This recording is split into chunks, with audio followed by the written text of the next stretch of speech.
Hello again, and thank you for joining us. Today, before we start, I'd like to take the opportunity to introduce Ben Linders, for those of you who are not familiar with Ben and his wonderful work. So Ben is an independent consultant in Agile, Lean, and Quality and Continuous Improvement. He's the author of Getting Value Out of Agile Retrospective, What Drives Quality, the Agile Self-Assessment Game, Problem, What Problem, and Continuous Improvement. He's the creator of many Agile coaching tools, for example, the Agile Self-Assessment Game. He's a well-known speaker and author. He's much respected for sharing his experience and helping others to share theirs. His books and games have been translated into more than 12 languages. Maybe some of you are familiar with them, and are used by professionals in teams and organizations all around the world. In specific for PractiTest, he is a real friend of a contributor to the State of Testing distribution, which we appreciate very, very much. And we hope you'll enjoy today's session about enhancing quality and testing in Agile teams from theory to practice. Ben, I'm leaving the room to you. Okay, so welcome everybody to this webinar, Enhancing Quality and Testing in Agile Teams. Glad to see a lot of people have joined this webinar, and we're going to dive into how we can actually improve quality and testing if we're working together in Agile teams. So let me share the presentation with you.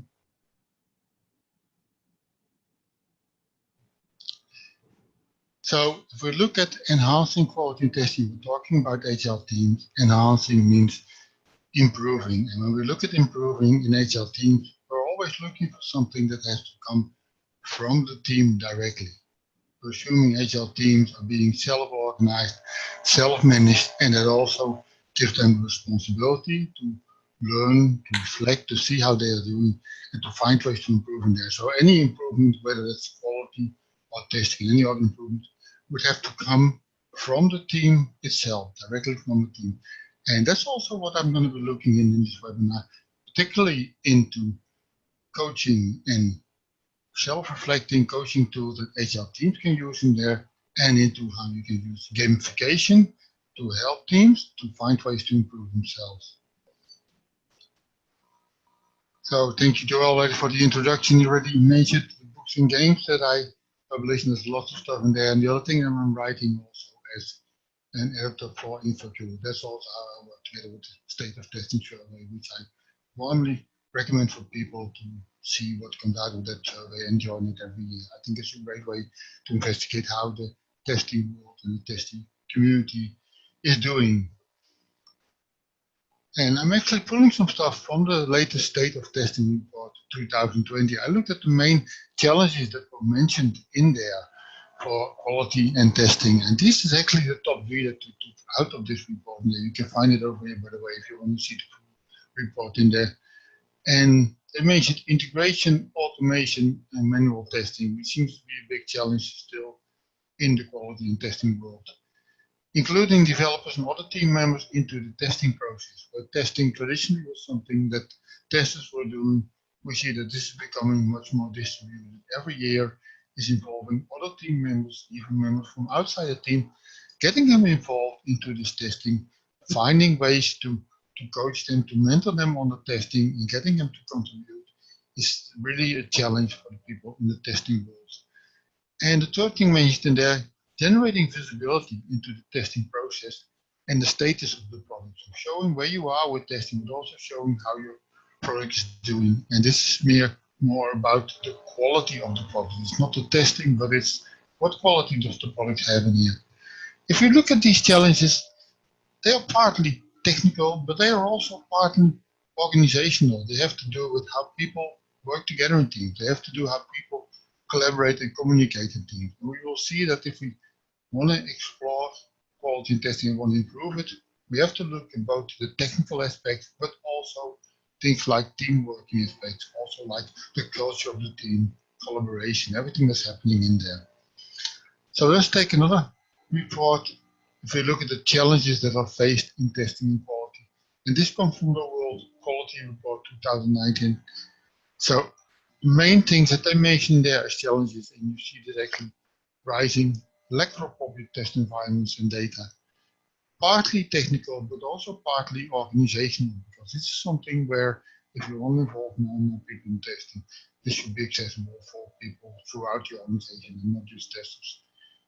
Again, test automation comes back on applying it at the appropriate levels, looking at the right area where tests should focus on. And this is not just testing. This has to do with using testing as a risk management tool, using testing and testing where you see real quality or other risks in your product and really want to focus on those areas in there. A lack of professional test expertise in Agile teams. Again, this is not just about the test of this product. This is also the test expertise of other team members, maybe even some testing expertise of your product owner and outside stakeholders that you want involved in there. And a lack of a good testing approach that fits with the Agile development method. This is integrating a testing into the Agile way of working, into Agile team working. So again, these challenges are also partly technical, but they are also partly organizational, have to do with collaboration and how you work together as teams. And these are the challenges that I want to focus upon in this presentation, how you can deal with this kind of challenges in there. And we spoke already about Agile quality and testing coaching. And what I did is I developed 2 decks of cards in there. One deck of cards which I called the Agile quality coaching card, and they are based on what drives quality. And they're also work together with people from the quality community to review those stuff, to review the ideas in there, and to really include as much as possible in these quality coaching cards. You can use them in there. You can actually see examples over here. And the other thing is the Agile testing coaching cards. These are coaching cards that I also developed in collaboration with the testing community, including stuff in there both from technical and organizational aspects. And let's switch to these cards and see how we can actually work with these cards.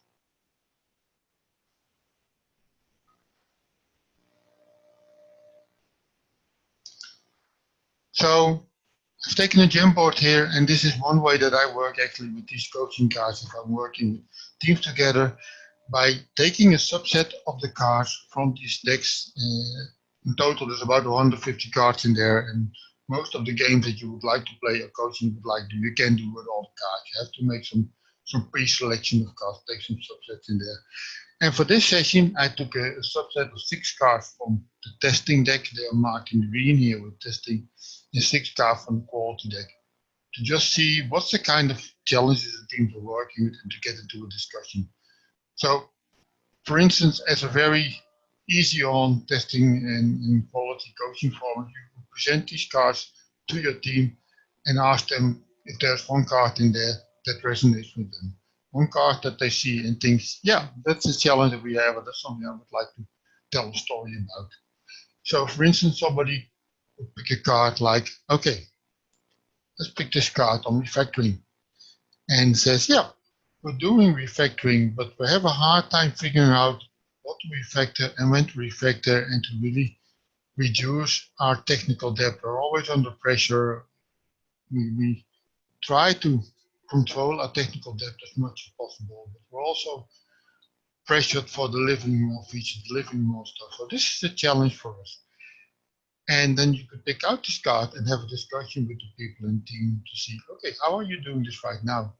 How do you know how much technical debt you have? How do you know when you need to do this? How do you include reusing your technical debt into your planning, which is something that you have to think about when you're estimating costs, right? You want to produce that code in a proper way. You want to make sure that you're producing maintainable code. So how can you make sure that when you're estimating stuff, you also include any refactoring that's needing on existing code to make your new code fit in there? So by picking out a card and having a discussion, there's actually a way that you can use these kind of quality and coaching cards to work with team. So let's pick another one, also from the quality deck. Bad code is disposed of as soon as possible to not waste time and money. And this might be a challenging discussion, because basically if you talk about bad code, everybody in the team will point to some part of the code, and probably there's some overlap to the part of the code that they're pointing at, like, yeah, this is really stuff that's not good. And we know it. We know it's in there. We know that every time that we don't want to touch it, but if we have to touch it, it's giving us trouble. It's giving us a hard time. And what I actually suggested at one time for a team, they really looked like me, are you crazy? Like I said, well, what if you just delete this code? Because it's giving you a lot of headache, it's giving you a lot of trouble. What if you just delete this code and rewrite it completely? Rewrite it first by deleting and ignoring what is there, because this is too much to actually refactor. This is too much to actually try to polish up. And then people say, well, yeah, but then we're losing a lot of lines, a lot of code. Yeah, you probably lose a lot of code, but you don't lose the basic idea of what this code is supposed to do. You know the interfaces, you know what is expected from this code, but the code itself is missing. If you still know the interface, if you know what's expected, why not delete it and rewrite it? And this can be a challenging idea, but I've seen really good successes with people who decide to go this way for parts of the code. And instead of trying to maintain it or just refrain it from touching in any way, they manage to really rewrite it and get it into good shape. So let's pick another card from the testing area. Let's pick this one. Testers help developers design acceptance criteria for user story. And this is actually something that testers are really good at, because if they look at the user story, they look at, okay, do I know what's really intended in here? Is this a proper definition that I can test, that I can verify that this stuff is actually working? And just asking that question will already bring out some things about that user story. They will highlight some stuff in there like, okay, what's stated in there, your user story is actually vague. I wouldn't know how to test it. So what do you mean with this? How would I know that this is really working or not? And these kind of qualities are the skills that testers really have. And they can help developers to also develop these skills and take a different look at user stories and turn that into acceptance criteria. And then your acceptance criteria will also actually be a base for the testing that you want to develop to verify your user stories. So by collaborating and by getting testers early on into your development process, at the point that you're actually still thinking about what should the product do, what are our requirements, what's needed, get them involved in there, they can do valuable contribution in there. Okay, let's see another testing card in there, and I'm just picking one from random. Failing tests get proper attention, even when no defect in the product has been detected. And I think this is important. If a test fails, you can, okay, just disable it like, okay, this test is failing and we want to continue the product, we want to deliver it.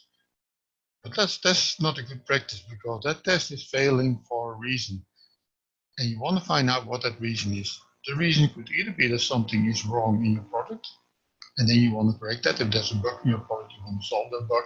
But if there's something wrong in your test, if your test is brittle, is failing time over time, then you want to improve that test. You want to make it into a test that's more sustainable, that's solid, that you can use in a longer period.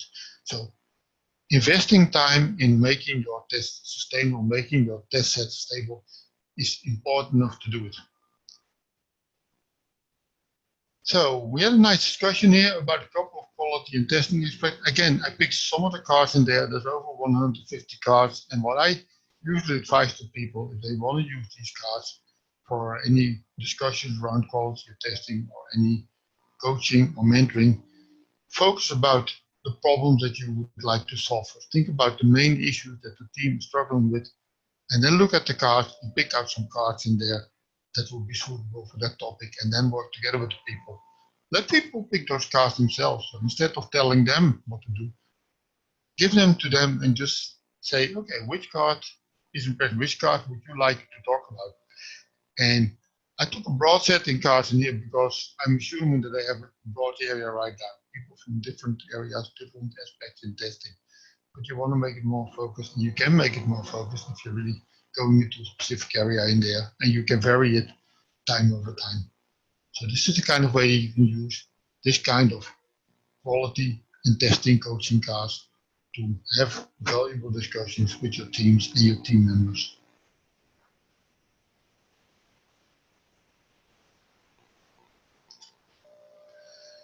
So let's go back to changing things in organizations, having the title enhancing quality and testing in teams. And I really like to go back to the manifesto of Agile software development, because actually the opening sentence of this manifesto states, we are uncovering better ways of developing software by doing it and helping others do it. And this is a really important sentence, because it's actually telling you that it's not about a perfect way of working. Agile is not a recipe that you can take, not even Scrum or any method within Agile is a recipe that you can just take and implement in your organization. This is about finding better ways, taking a starting point and continuously improving your way of working and becoming better in what you do. That's basically what you would like to do if you take an Agile approach to working. And that means that teams will have to find out themselves what's working for them and what they would like to improve. And you don't want to impose a certain way of working team. And yeah, there's a lot of bad Agile right now. There's a lot of false Agile where people are trying to tell people on how to do Agile, how to do their work, what they should be improving, what they should be working on. And this is completely conflicting with the Agile mindset. So if somebody jumps into your team and start telling you how to do your job because we're working Agile right now, well, I would actually tell them to go back to the Agile manifesto, read the first sentence, and look what that is saying. We're talking about people who are doing it themselves and helping others do it. Self-organized teams who are finding better ways to do their work. And how does gamification fit in with this? Well, basically gamification is about applying principles and practices from gaming in a non-gaming context. So you're looking at ways that are embedded in games and embedded in the way that people play games, but you want to use them outside the gaming context, where you actually bring in the gaming context into the daily way of working, into maybe a training session, into a workshop session. You're using those aspects of games in there to help people to learn, to become better. And it actually makes it a way of connecting the theory to practice, because I think that's a strong point for gamification. The gamification approach looks at how you can do stuff in there, but then it's looking for a way to actually people to familiarize with this and to start working on this. If you look at games, the main point that makes a game structure in there is that you have something like points, badges, and leader points in there. So if people are playing a game, there's some way that they can earn points and maybe even compare these points with other people. Look at some badges and what they have improved in there, and look at how they compare to other people, other teams, other parts of the organization, maybe other parts of the industry in there. And this always comes a little bit challenging. I think these aspects are important if you want to create this gamification culture, because you want people to strive to earn those points and earn them badges. But you have to be careful that you're really doing this in a sensible way, because you want these kind of point and badges to drive the right behavior in your organization, as you would like to do with any metric. If you look at points, one of the games that I use is an impediment board game, where people are actually rewarded points if they come up with an impediment, if they come up with a way to solve that impediment, and if they finish their sprint and have solved that impediment in there. So that's a way for them to earn points. They can actually earn bonus points if they decide to do an experiment. So where they actually define a hypothesis together with their action, stating the assumption of how this action will solve the problem. I will give them bonus points, because it's the kind of behavior that I would like to see in an organization. It's not just about doing an action, it's about thinking a little bit deeper about this action and thinking about how this action can actually solve the problem, to also verify if the problem has been solved or not.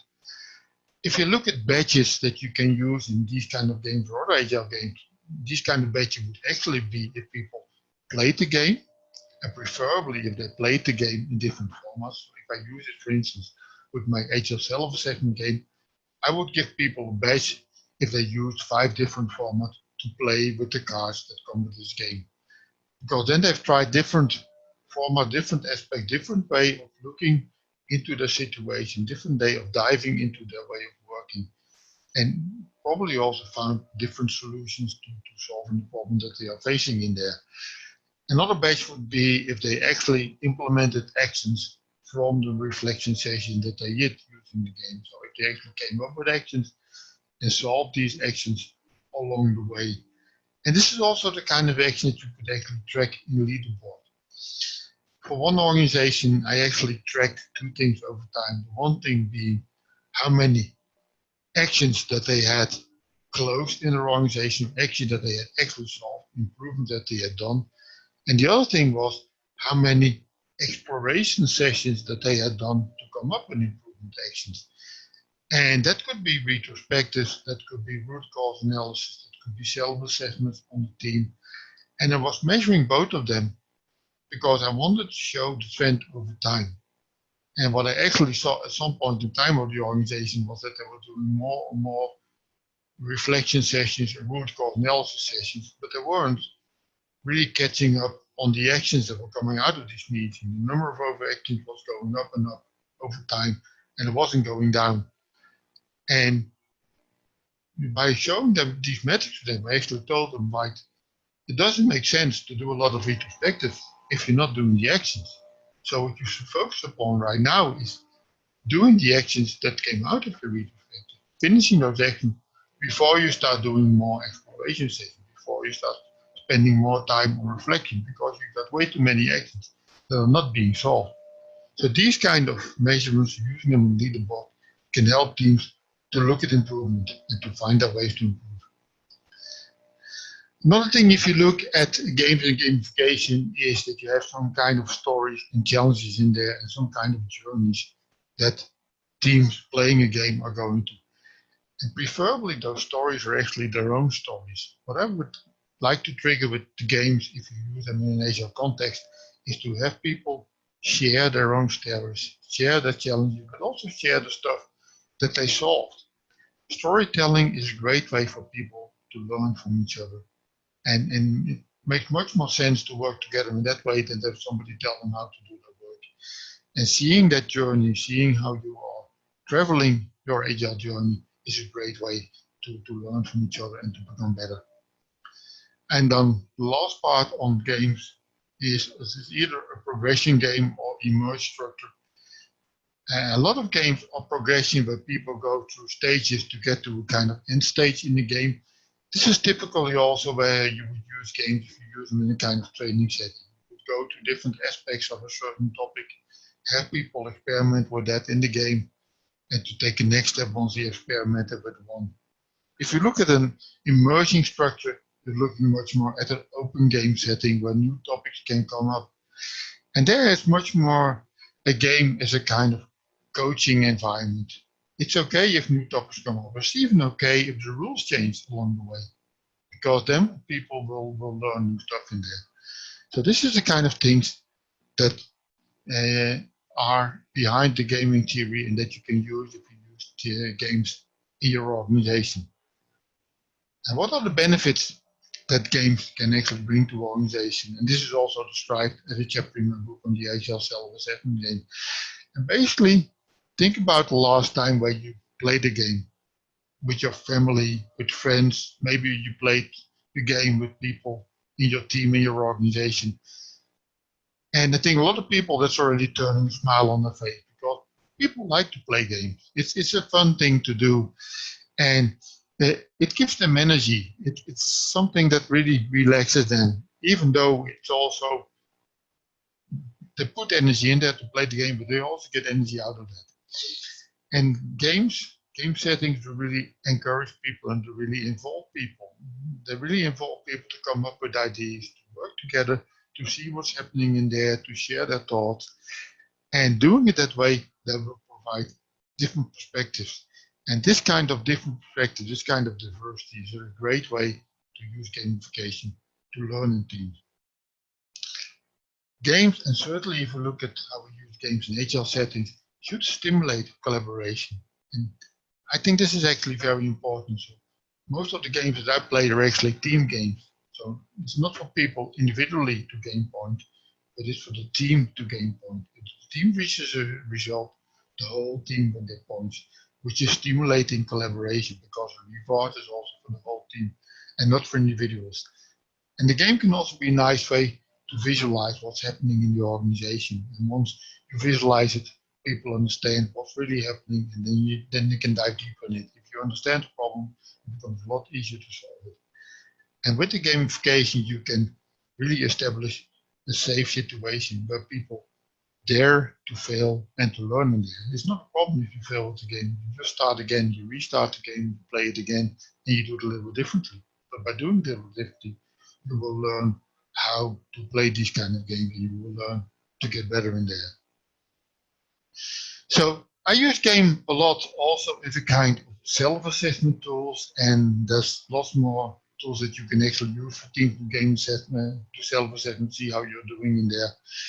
And these kind of self-assessments help Agile teams to learn, to discuss how they are doing, to really involve the whole team. And they are also a kind of health check of how are you performing right now in the team, and where are areas that you would like to improve in there. They help teams to really take action. And there's a couple of links in here with much more detail on checklists that are there to do self-assessment. I actually maintain a list on that. The presentation is going to be available on the Practice Test website, so when you use this presentation, you can go into this kind of checklist, and also in different kind of game formats that you can use to do this kind of Agile self-assessment. But right now, let's explore a couple of game formats that you can use in there. And one game format that I've used with the cards is a format what I call first things first. And when you play this game format, you're actually handing out cards randomly to all the team members, so everybody gets a couple of cards in there. I usually start with just 2 or maybe 3 cards in the game. And they will look at the cards from the game and then decide what's most important right now, looking at the 2 cards that I got in my hand. What is the thing that we should be doing, and what is the thing that has less priority in there? And first they will pick a card from the deck here in the center, so then they will have 3 cards. And then they have to make a decision, okay, which 2 of the 3 cards do I want to keep? And this is actually kind of ranking in gaming, because it makes them think about what's most important and what's least important for the team right now. And we can't do everything, so let's make a decision in there. If they don't know what to do at that point, they're allowed to keep 3 cards, but at no point in the game they can have more than 3 cards. So in the next round, they have to throw away at least 1 card when they get the 4th card. But they can already decide, like, okay, well, this is not important at all, so I'm going to throw this one away. And actually, the card that one person throws away is going to be visible for another person who might be willing to pick it up, or they may take a card from the deck, depending on what they think is important in there. So this is a kind of gaming forward where you play a couple of rounds, and at the end of these rounds, everybody will have 2 cards left, which they think are most important for the team right now. And then they can show these cards to the team member and explain why they are important. Another format that you can do is a health check. And this is where you collect cards on certain topics at a radar chart, and then you ask your team members to rate how well you are performing on the various topics described by the cards on your health chart.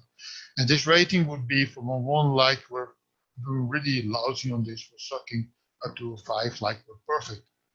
And people will score these cards from the team, and next you can explore these scores and see how people feel about how stuff is going in there. And what makes it really interesting is not only when people are scoring low or scoring high, but also an interesting area will be when these scores are more distributed. Where some people think the team is doing really great on it, while other people think that the team is not doing so well. That's a point where you could go into a discussion like, okay, why are we having these different views in there? And let's start from this assumption that all these different views are valid. So you would like to know what makes a difference? Why do people feel differently about this stuff? That's what makes it interesting in there. So let's play another game with the Agile coaching card, the quality coaching cards. And this is a game that I often play with multiple teams in the organization, or we can also play it at meetups or at conferences for people to share knowledge share stuff in there. And let me go to the board for this one.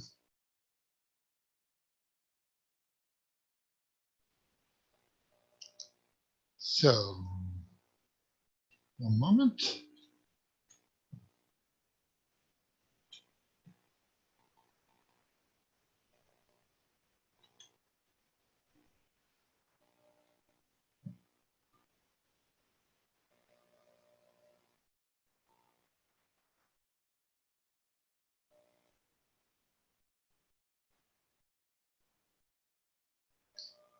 I'm trying to share to the other screen. Yeah.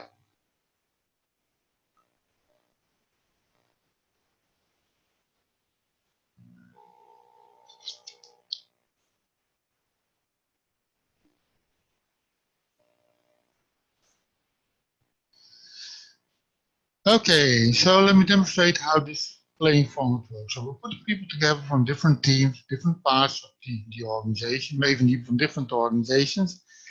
And we're giving them a subset of the cards again of the different decks, from card from the quality and testing cards. And let's say one person in there and says, well, this is the challenge that we have right now.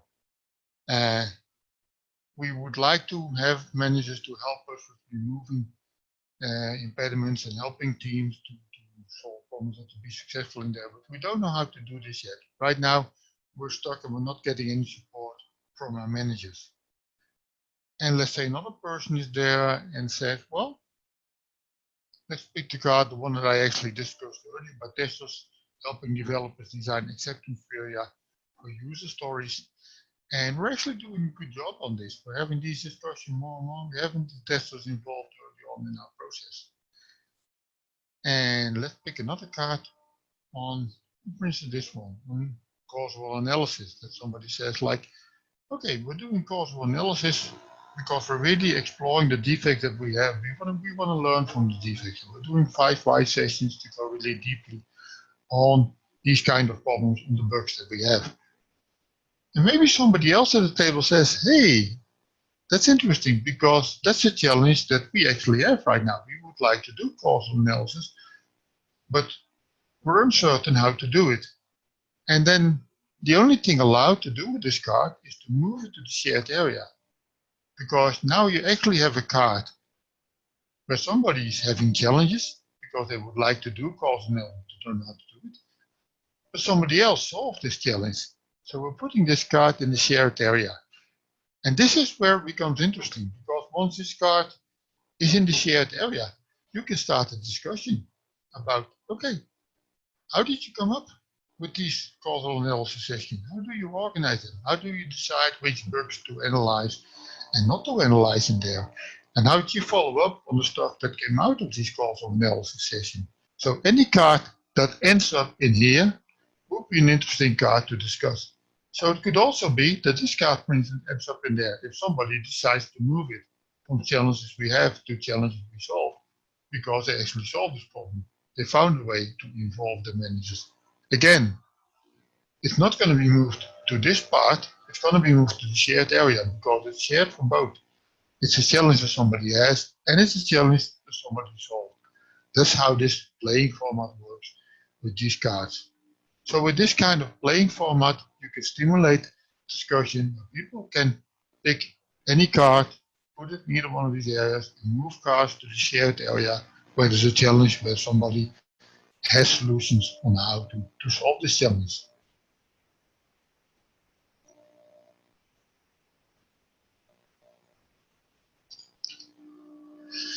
So, summing up, if we want to improve quality and testing in your organization, first of all, I think you need to establish a culture where people want to be learning. And this is also important, that you're also giving time for people to learn. You have to give time for people to reflect, to play those games, to use them, for instance, in retrospectives or at other occasions. Having time for people to learn from other teams in the organization, and establish a culture where you value if people take time to be learning and to be improving. You also want to drive out fear and blame. You want to drive out people being afraid to fail, because failure is going to happen. And failure is not a problem as long as you learn from this. So you want to make sure that if something goes wrong, that's okay, provided that you learn from this. And that would help you to do improvement at all levels in your organization. And this is the kind of culture that you would like to see. This is the kind of culture you want to develop in your team. But this is also the kind of culture that you want your managers to support in your organization. So, key takeaways of the presentation before we go into the Q&A part of the session. Testing and quality challenges are impacted by the way people work and how they collaborate. It's a combination of technical stuff, it's a combination of working together, collaboration. It has to do with cultural aspects in your organization. So you want to explore both of them. You want to explore the technical side, but you also want to explore the human side if you want to do improvements in your organization.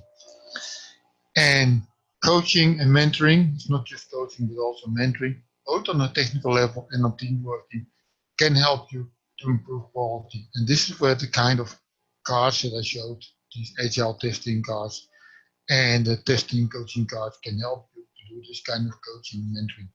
And these cards help you to pick topics where people would like to receive coaching, topics that people perceive as challenging and where they would like to see improvement in their organization. And don't impose change on people.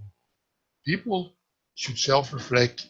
Teams should decide themselves what they think is important, where they would like to put their energy, and where they would like to improve. And things like self-assessment and gamification can help you to get people involved, to get people to do this kind of self-reflection and think about where they would like to improve, and to use the energy and use the knowledge that's inside your team to do improvements in there. So I think it's time for some questions. So let me stop sharing right now and go back to my screen. And let's see if there's people in the audience right now who would like to know more about gamification or topics that are mentioned on the quality and testing coaching cards. And there is one question that I do see in here, which you answered part of it, but maybe you can address it anyway. And it's a question about how can we make developers care about testing? You did say that we shouldn't pose people to force a change, but still we work in shared teams of developers and testers, and some of them are still not in the concept of caring enough about testing. Do you have any specific advice about that? Yeah, I think if you want to get people really involved in there, it goes back to purpose. And it starts by finding a shared purpose in there. And preferably that purpose should be on the team level. If there's a purpose for the team to deliver working software in there, well, best way to deliver software in there is to collaborate. And you wouldn't be collaborating by just writing code and throwing it over the wall and giving to testers and then getting bugs back. The more you can collaborate, the more you can learn from each other, the better your product's going to be, and the easier it's going to be for you to actually deliver quality. And the nice thing also from these quality and testing coaching cards is that there are lots of cards in there which actually hit this area. They hit the area of collaboration. Would it be on static code checking practices? Would it be on working together?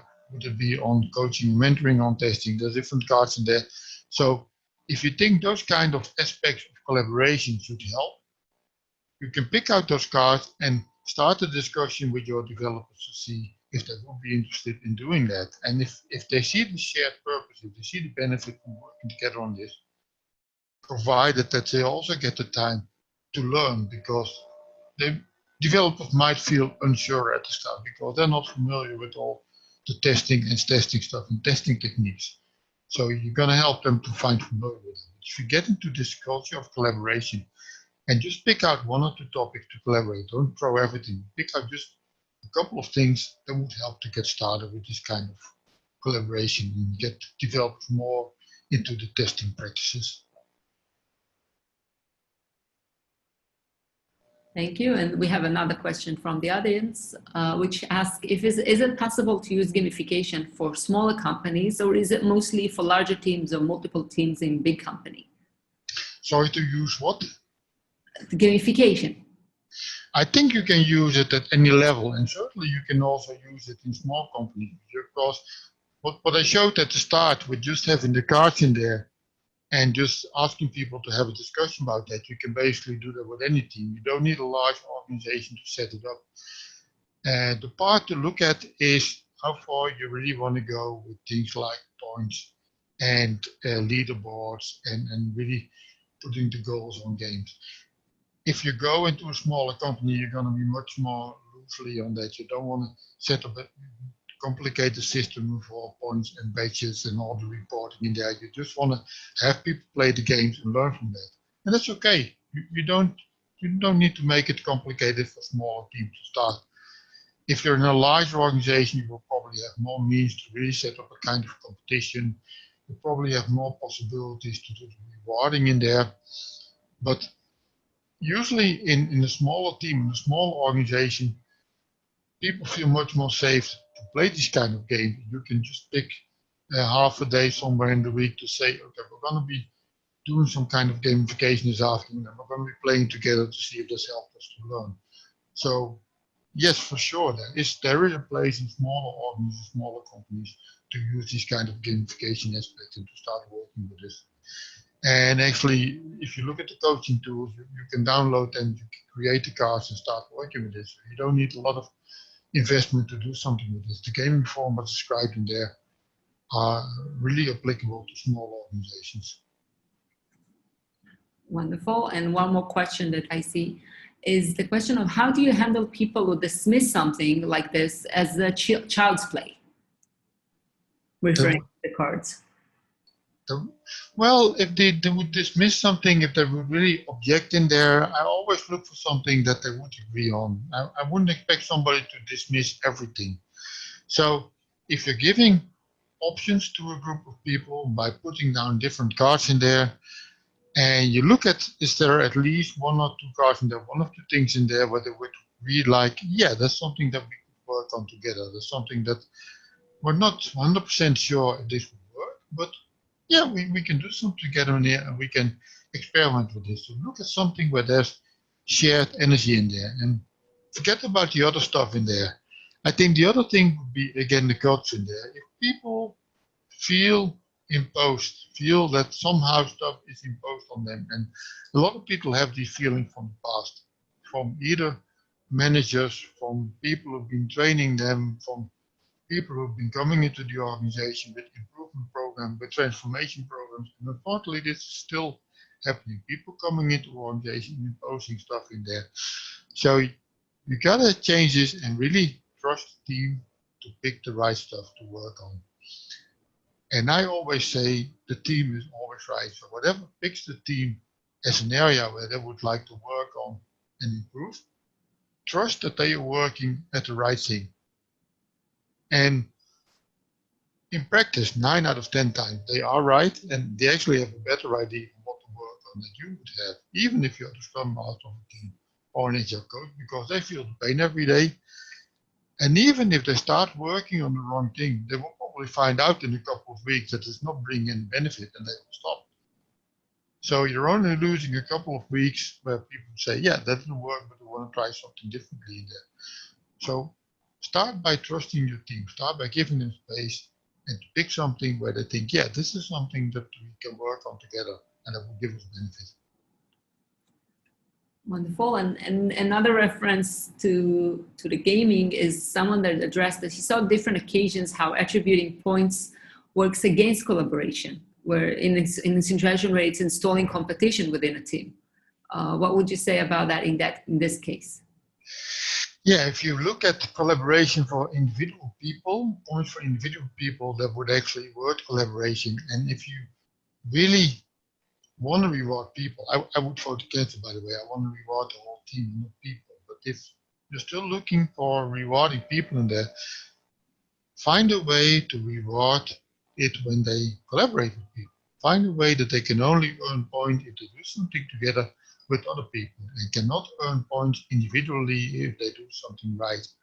But preferably, I want to give points to the team. And if you're in a gamification setting, you might split up existing teams and just turn them into smaller teams of maybe only 2 or 3 or 4 people playing the game. A different setting, that's what they would be in daily, and then you would have multiple teams who can compete against each other. But the team would be rewarded for team behavior. They would get points for working together. That's the kind of stuff you want to do. You don't want to reward individuals. You want to reward the team as a whole and show those points to other teams. And if I do this at conference, for instance, then this rewarding is usually just the fun part of it. What I actually do is the team which gets the most points out of a game, they get a bag of candy. And usually that bag of candy is so big that the first thing that team will do after they pick some candy is walk over to the other team and share the candy with them, because it's much too much for them to eat anyway. So this always happens. They just share what they have earned with the other team and making it a collaborative environment for everybody in there, and not just the one team that won the game. Wonderful. Thank you so much for this. I think we don't have any more open questions at the moment, but obviously if anyone now later on, or anyone who gets the recording and has a question, I assume you can share it with us and we will be able to forward that question to Ben, who will be happy to answer. Yes, of course. I want to thank you, Ben, again for this beautiful session. I think it was very, very interesting. I enjoyed it a lot, and I hope our attendees enjoyed it as well. And for everyone who joined us today, we hope you had a good session, and we're hoping to see you again in our upcoming webinar in the future. Thanks, everyone. Thank you very much for having me. Have a good day, everyone. Thank you. Bye-bye.